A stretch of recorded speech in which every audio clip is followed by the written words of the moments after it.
어떤 사람들은 부자가 되어가고 있지만 정작 그 이유를 설명하지 못합니다. 그러나 대부분 모르는 사실은 주기도문 속에 숨겨진 한 가지 명령문이 있다는 것입니다. 주세기 동안 침묵 속에 감춰진 이 명령은 그것을 발견한 사람이 영적 세계가 두려워하는 힘을 활성화시키기 때문입니다. 바로 돈을 이름으로 부르고 그것이 오게 만드는 능력입니다. 이것은 단순한 기도가 아닙니다. 회의론자들을 백만장자로 바꾸는 신성한 명령입니다.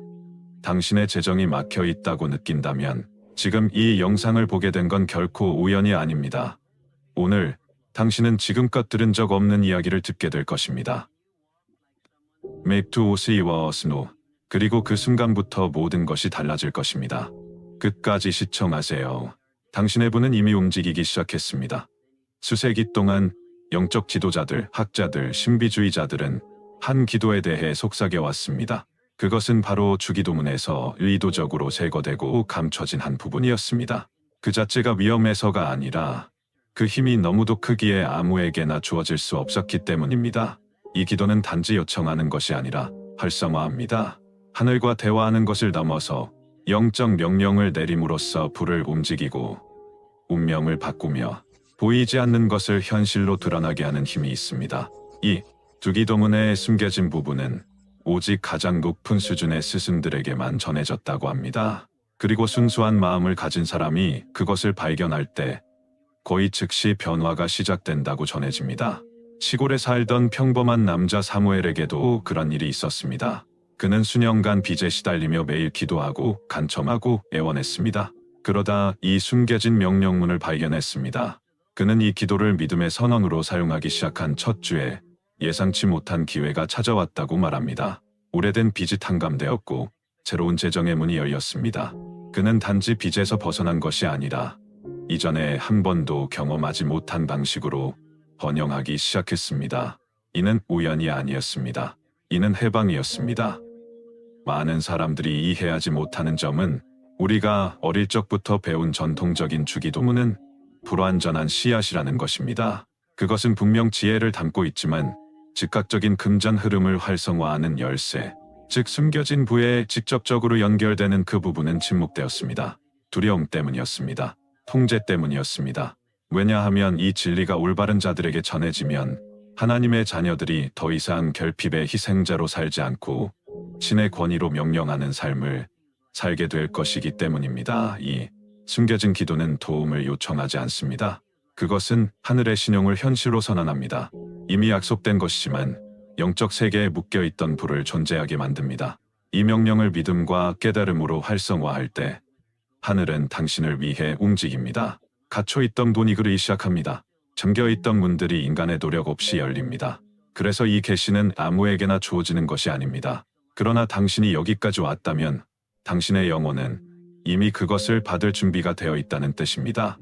이제 당신이 진정으로 변화를 원한다면 영적으로 단순하지만 중요한 한 걸음을 내디딜 시간입니다.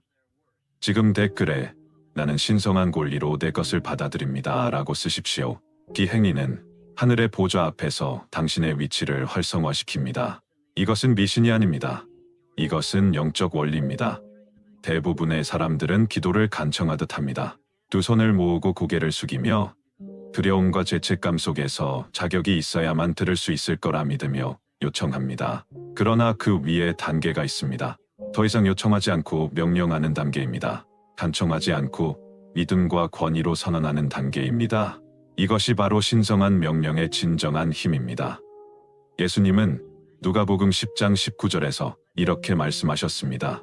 내가 너희에게 뱀과 전갈을 밟으며 원수의 모든 능력을 제어할 권세를 주었으니 아무것도 너희를 해치지 못하리라. 이것은 은유가 아닙니다. 이것은 당신이 통치할 수 있도록 주어진 영적 권한입니다. 당신이 하나님의 나라에서 누구인지를 이해할 때 당신은 더 이상 거지처럼 구걸하지 않고 하늘의 대사처럼 선언하게 됩니다. 그리고 이사야 45장 3절에서 하나님은 많은 사람들이 간과하는 약속을 하십니다. 내가 내게 은밀한 보화와 숨은 재물을 주어 너로 알게 하되 나 곧 너를 지명하여 부른 여호와 이스라엘의 하나님인 줄을 알게 하리라. 보십시오. 하나님은 줄까 생각해 보겠다고 하신 게 아닙니다. 네가 열심히 구하면 줄 수도 있다고 하지 않으셨습니다. 그분은 명령하십니다. 내가 주겠다. 이것이 바로 명령의 언어입니다. 자신의 정체성을 이해한 하나님의 자녀에게 숨겨진 부가 드러나도록 하늘이 직접 내리는 명령입니다. 기도는 필수입니다. 하지만 실제 결과를 원한다면 당신은 한 단계 더 올라가야 합니다. 수동적인 기도에서 벗어나 명령의 언어로 들어가야 합니다. 명령은 영적 권위의 코드입니다. 당신이 그것을 확신 속에 선언할 때 당신은 하나님의 말씀에 의해 뒷받침되는 하늘의 합법적인 명령을 발동시키는 것입니다. 그리고 그것은 영적 세계가 당신을 위해 움직이도록 강제합니다. 그리고 이 권위는 오직 자신이 상속자의 정체성을 받아들인 사람만이 사용할 수 있습니다. 많은 사람들이 이 점을 이해하지 못합니다. 당신은 단순한 종이 아닙니다. 당신은 자녀입니다. 그리고 자녀는 상속을 받을 권리가 있습니다. 로마서 8장 17절에 이렇게 적혀 있습니다. 자녀이면 또한 상속자, 하나님의 상속자여 그리스도와 함께한 공동 상속자니 이것이 모든 것을 바꿉니다. 당신이 그리스도와 공동 상속자라면 그분이 접근할 수 있는 모든 것에 당신도 접근할 수 있다는 뜻입니다. 그 안에는 평안, 건강, 인도하심, 그리고 번영도 포함되어 있습니다. 하지만 당신이 여전히 운이나 우연 또는 하나님의 동정심에 의존하는 마음으로 살아간다면 당신은 계속해서 결핍의 순환 속에 갇혀 있게 됩니다. 하나님은 동정심에 반응하지 않으십니다. 하나님은 믿음에 반응하십니다. 그리고 믿음은 권위로 표현됩니다. 영적으로 이미 풀렸지만 당신이 상속자로서 일어서지 않았기에 아직 현실에 나타나지 않은 것을 취할 수 있는 권위입니다. 당신은 이해해야 합니다. 하나님이 이미 약속하신 것을 계속 구하는 것은 왕자가 궁전문을 두드리며 들어가게 해달라고 애원하는 것과 같습니다. 그 문은 이미 당신의 것입니다. 상속은 이미 당신의 것입니다.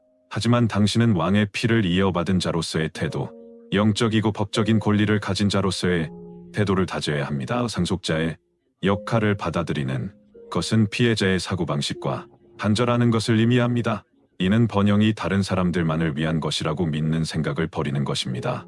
고개를 들고 목소리를 높여 믿음으로 선포하는 것, 나는 신성한 권리로 내 것을 받습니다.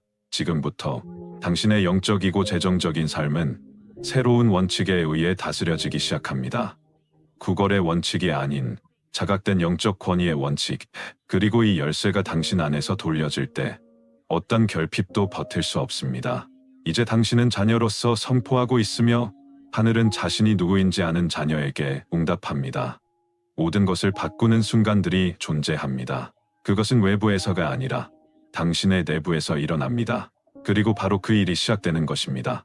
영적 고아로 살던 당신이 아버지의 약속을 이어받은 정당한 상속자의 자리를 차지하는 순간입니다. 오랜 시간 동안 당신은 자신을 잊혀진 존재, 풍요의 주변부에 있는 자, 감정적, 재정적, 영적으로 부스러기만을 받는 사람으로 여겨왔을지도 모릅니다. 그러나 그 이미지는 당신의 본래 모습을 나타내지 않습니다. 그것은 수년간의 잘못된 말, 제한적인 믿음, 그리고 당신의 진짜 정체성을 지우려 했던 상황들에 의해 만들어진 것입니다. 하지만 오늘 그 이미지가 무너지기 시작합니다. 그리고 그 자리에 하나님의 눈에 비친 진짜 당신, 사랑받는 자녀, 하늘의 불을 직접 상속받은 자라 나타납니다. 당신은 생존을 위해 태어난 것이 아니라 다스리기 위해 태어났습니다. 그리고 이 순간부터 변화의 과정이 시작됩니다. 영적 고아는 기름 부음 받은 왕으로 바뀝니다. 두려움에 떨던 목소리는 권위의 목소리로 바뀝니다. 결핍의 사고방식은 증식의 사고방식으로 전환됩니다. 마치 당신 안에 보이지 않는 왕관이 씌워지는 것과 같습니다. 인간의 눈에는 보이지 않지만 영적 세계는 즉시 그것을 인식합니다. 이 왕관은 허영이나 교만으로 만들어진 것이 아니라 정체성으로 만들어진 왕관입니다. 그것은 이렇게 선언합니다. 이 사람은 합법적인 자녀이며 하늘이 준비한 것을 해방시킬 권한이 있다. 이 왕관과 함께 당신은 풍요의 왕좌로 인도됩니다. 뽐내기 위해서가 아니라 믿음과 인도로 자신의 삶을 다스리기 위해서입니다. 그 왕좌는 멀리 있지 않습니다. 당신 안에 있습니다. 당신의 정체성이 활성화되면 당신을 둘러싼 모든 것이 그 새로운 현실에 반응하기 시작합니다. 이것은 내면의 부활입니다. 깊고도 결정적인 변화입니다. 마치 영적 불사조처럼 당신은 의리심, 수치심, 결핍의 재 속에서 솟아올라 이제는 권위와 확신의 불꽃을 품고 등장합니다. 이 순간 하늘은 움직이기 시작하고 지옥은 떱니다. 왜냐하면 자녀가 자신의 진짜 정체성을 깨닫는 순간마다 보이지 않는 세계에서 전쟁이 시작되기 때문입니다. 바로 그 순간 영적 전쟁이 시작됩니다. 당신이 잘못된 일을 해서가 아니라 옳은 일을 하고 있기 때문입니다. 왜냐하면 자녀가 일어서는 순간 풍요의 적들이 저항하려 하기 때문입니다. 하지만 그들에게는 이제 힘이 없습니다. 지금 상상해 보십시오. 하늘에서 천상의 군대가 진영을 갖춥니다. 그들은 수동적인 천사가 아닙니다. 전사들입니다. 불꽃의 검을 든 빛의 존재들로서 수년간 닫혀있던 길을 열 준비가 되어 있습니다. 그들은 단지 구경하러 오는 것이 아닙니다. 그들은 행동하기 위해 옵니다. 당신의 돈이 도착하는 것을 막고 있던 보이지 않는 장벽을 무너뜨리기 위해, 당신을 결핍의 굴레에 가두고 있던 영적 요새를 파괴하기 위해, 당신이 자락된 상속자로서 한마디 명령을 선포할 때마다 영적 세계에서는 새로운 움직임이 일어납니다. 마치 당신의 음성이 하늘 사이를 울려 퍼지며 하나님의 나라의 직접적인 명령을 활성화시키는 것처럼. 그리고 천사들이 반응합니다. 그들은 명령을 받고 강력하게 내려옵니다. 당신의 육안으로는 보이지 않을 수 있지만 영으로 느껴보십시오. 문들이 부서지고 빛들이 보이지 않는 세계에서 무너지고 하늘만이 가진 황금 열쇠로 재정의 문들이 열리고 있습니다. 이 모든 것은 당신이 스스로를 피해자로 보기를 멈추고 상속자로서 자리를 잡았기 때문입니다. 그리고 만약 지금 당신이 뭔가 강력한 것이 이미 시작되었다고 느껴진다면 믿음의 행동으로 좋아요를 누르십시오. 하늘은 눈에 보이는 태도를 인식합니다. 왜냐하면 바로 이 순간 천국의 크레딧이 해방되기 시작하고 있기 때문입니다. 이 표현이 상징처럼 들릴 수 있지만 그렇지 않습니다. 지금은 자원, 기회, 응답, 연결이 영적으로 해방되는 시간입니다. 마치 하늘이 당신과 번영의 계약을 체결하는 것처럼 영적 허가증이 발행됩니다. 코드가 승인됩니다. 그리고 이전에는 어떤 영적 차원에 갇혀있던 돈이 이제는 당신을 향해 움직이기 시작합니다. 금고가 열리고 빚이 연기처럼 사라지고 인간적인 노력 없이 장애물들이 제거되는 모습을 상상해 보십시오. 이전에는 수년의 싸움이 필요했던 것들이 이제는 믿음의 한마디 명령으로 무릎 꿇게 되는 것입니다. 그리고 이것은 당신이 자격이 있어서 일어나는 일이 아닙니다.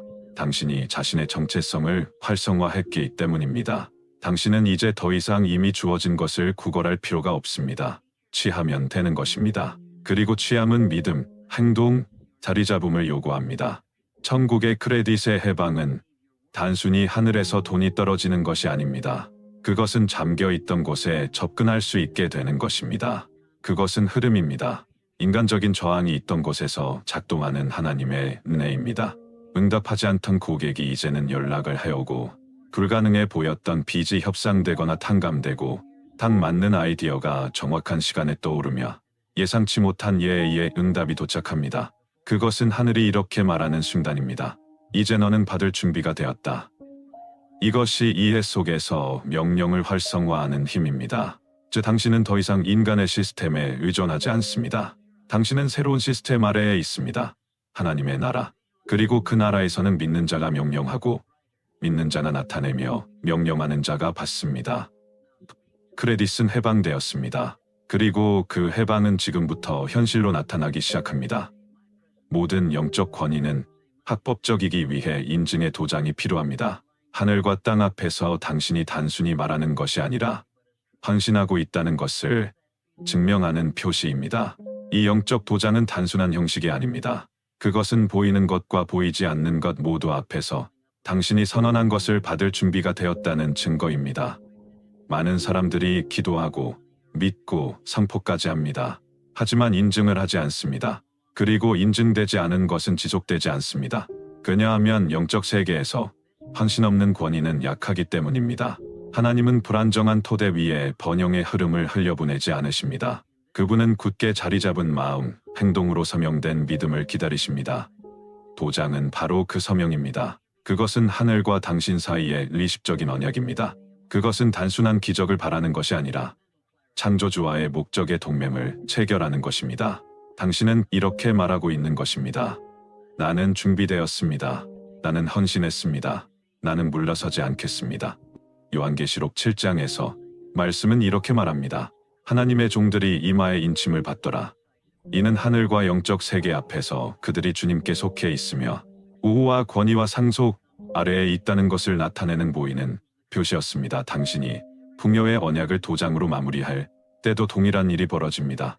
보이지 않는 세계에서는 당신의 영적 정체성 위에 한 표식이 찍힙니다. 그리고 그 표식은 어둠의 영역에 이렇게 외칩니다. 이 사람은 더 이상 결핍 아래에 살지 않는다. 이 사람은 번영의 나라에 속한 자이다. 그러므로 지금 이 순간 댓글에 이렇게 쓰십시오. 나는 나의 풍요의 언약을 임봉합니다. 이 문장은 단순한 텍스트가 아닙니다. 영적 코드입니다. 믿음의 공개 선언입니다. 활성화의 행위입니다. 이 단순한 행동을 통해 당신은 처음 명령을 들었을 때 시작된 것을 도장으로 완성합니다. 그리고 이 도장을 통해 의심과 흔들림, 과거의 결핍의 사이클의 문을 닫습니다. 이제 도장을 찍었으니 최고의 명령을 해방할 시간입니다. 숨을 깊이 들이마시고 믿음으로 자리 잡으십시오. 그리고 마치 이미 약속이 성취된 것을 보는 것처럼 권위를 가지고 선포하십시오. 하늘의 아버지, 모든 풍요의 근원이시며 사라지지 않는 근무가 보이지 않는 보화의 주인이신 주님, 나는 지금 흔들림 없는 믿음으로 일어섭니다. 나는 당신의 나라의 합법적인 자녀로서 일어납니다. 나는 요청하지 않습니다. 나는 명령합니다. 왜냐하면 나는 당신 안에서 내가 누구인지 알기 때문입니다. 나는 명령합니다. 하늘의 창들이 내 재정비에 열렸습니다. 오랫동안 막혀있던 하늘의 크레딧이 지금 해방되고 있습니다. 나는 잠언을 부릅니다. 기회를 부릅니다. 계약서들을, 이기치 않은 수금들을, 헌섬한 아이디어들을, 증식되는 투자를 존재로 소환합니다. 나는 선포합니다. 어떤 빚도 내 앞에 남아있지 않습니다. 어떤 결핍도 내 집에 살 허가를 받지 못합니다. 나는 가난의 유산과 단절합니다. 내게나 내 가족에게 던져졌던 모든 재정적 저주를 파괴합니다. 나는 상속자입니다. 나는 제사장이며 왕입니다. 나는 그리스도의 마음으로 다스립니다. 나는 명령합니다. 내게 주어진 권위로 풍요가 막을 수 없는 강처럼 흐르도록, 예상치 못한 곳에서 돈이 도착하도록, 은혜가 내 이름을 발견하도록, 초자연적인 공급이 시급하게 내 재정에 침투하도록, 또 이것은 선포되었습니다. 이것은 확정되었습니다. 이것은 인봉되었습니다. 그리고 지극히 높으신 분의 입에서 나온 말은 누구도 무효화할 수 없습니다. 아멘. 이것은 단순한 기도가 아니었습니다. 활성화였습니다. 영적 세계에 해방된 명령이었습니다. 그리고 당신이 이 말을 선포한 순간부터 무언가가 움직이기 시작했습니다. 마치 가뭄의 끝을 알리는 첫 빗방울처럼 그 나타남은 미묘하지만 곧 거세집니다. 당신은 이해해야 합니다. 나타남은 기도가 끝날 때 끝나는 것이 아닙니다. 그때 시작됩니다. 영명은 영적 씨앗처럼 작용합니다. 그러나 이 씨앗은 단 하나의 열매를 맺지 않습니다. 숲을 만들어냅니다. 그것은 단순한 축복을 가져오는 것이 아니라 증식의 사이클을 작동시킵니다. 당신은 마치 댐을 열어 젖힌 것처럼 됩니다. 막혀있던 것이 이제는 넘쳐 흐릅니다. 메마른 곳이 꽃피우기 시작합니다. 상상해 보십시오. 영적으로 황폐했던 들판이 하늘의 물로 적셔지고 있습니다. 장체되어 있던 곳에서 성장이 시작됩니다. 두려움이 있던 곳에 믿음이 자랍니다. 결핍이 있던 곳에 공급이 생깁니다. 당신이 선포한 명령의 모든 단어는 하나의 능력의 단계를 해방시켰습니다. 그리고 그 능력은 성장하고 퍼지고 확장됩니다. 당신이 알지 못했던 문들을 열고 사람들과 아이디어들과 장소들과 해답들과 연결되게 합니다. 하지만 당신이 반드시 지켜야 할 한 가지 진리가 있습니다. 증식은 보호된 마음에서만 유지됩니다. 당신의 마음이 여전히 리심, 비교, 패배의 말들에 열려 있다면 모든 영적 전진은 약화될 수 있습니다. 로마서 12장은 이렇게 말합니다. 너희는 이 세대를 본받지 말고 오직 마음을 새롭게 함으로 변화를 받아 즉 새로운 것을 살기 위해서는 이미 새로운 것을 살아가는 자처럼 생각해야 합니다. 당신은 더 이상 생존을 위해 싸우는 자처럼 생각할 수 없습니다. 이제는 지혜와 풍요로 다스리는 자처럼 생각해야 합니다. 그러므로 당신의 마음을 방어하십시오. 당신의 생각을 보호하십시오. 안 될 거야 라고 말하는 목소리를 더 이상 받아들이지 마십시오.